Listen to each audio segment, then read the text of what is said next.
Oggi nella presentazione del rapporto definitivo avevamo già fatto un'anticipazione qualche mese fa sui primi dati raccolti. I dati confermano che il settore agricolo nel suo complesso ha recuperato i valori pre-pandemia sostanzialmente in quasi tutti i comparti.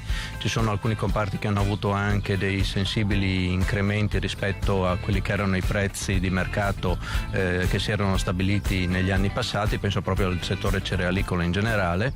È chiaro che la prospettiva, che è quella che oggi conta di più, che viene fatta sul 22, sconta una serie di fattori che sono preoccupanti. Uno tra tutti è quello della crisi russo-ucraina e quindi del conseguente aumento dei costi di energia, difficoltà di approvvigionamento anche di alcuni prodotti sia alimentari che fertilizzanti ed altro.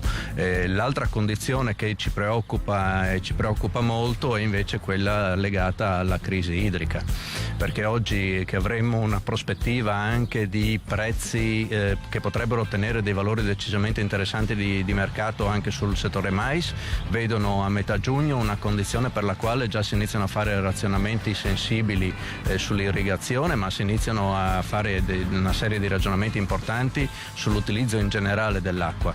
Questo è un fattore che ci preoccupa perché potrebbe mettere in crisi quelle produzioni che paradossalmente avrebbero un'importanza cruciale in questo momento, sia dal punto di vista della necessità di produzione sia da quello del valore per le imprese.